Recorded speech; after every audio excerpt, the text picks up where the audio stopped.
A, măi, de aia adevărată, Turbo Max. Wow.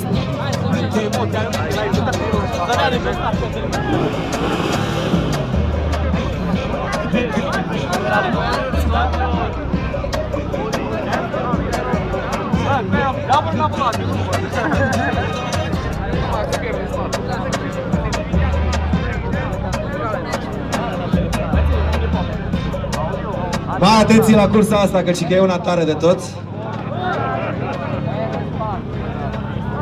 Hai să vedem, prima cursă.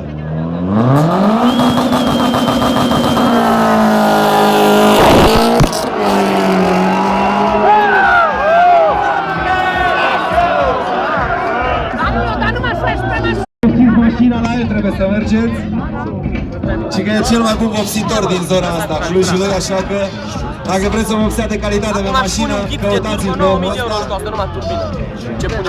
Da, adevărul e că am rămas puțin impresionat. Hai să vedem, cursa cu numărul 2.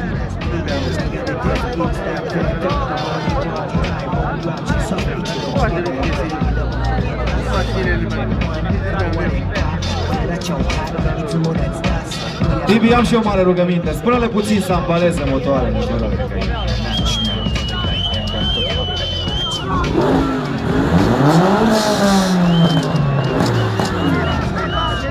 Despre asta e vorba la Cheo Racing. Grupa A7.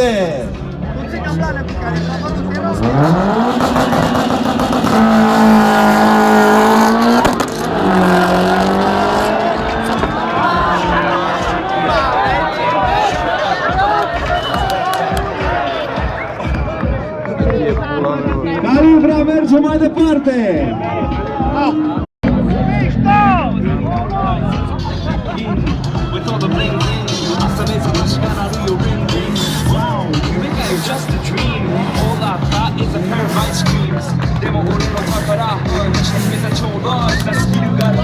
Următorii concurenți, îi așteptăm la start.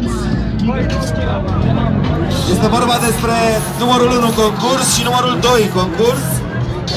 Gile Keller Adam din Cluj-Napoca pe Subaru VRX 218 cai putere, scrie pe fișa asta. Și Crainic Dragoș din Cluj-Napoca pe Seat Leon 180 de cai putere, face parte din clubul Outlaws.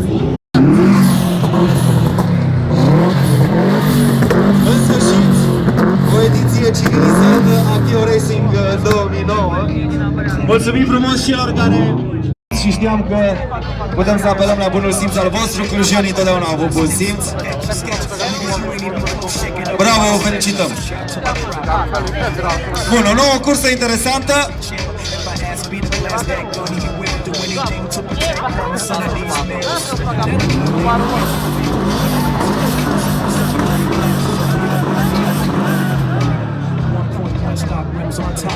Subaru, din câte știu, e o mașină puternică. Am aflat că Seatul respectiv are ceva cai mulți.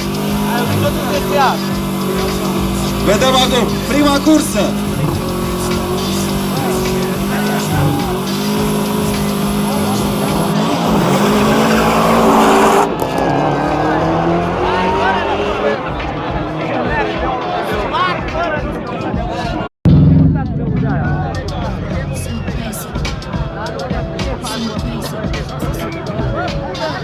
Acum nu știu dacă e oficială informația pe care o să vă dau în cele ce urmează. Am aflat că Seatul ăsta are cică vreo 400 de cai.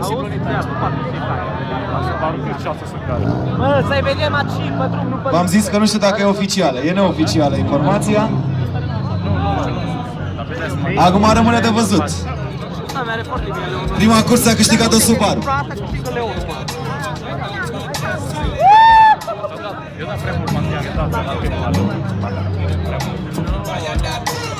Știe el mașina, deja va duce unul.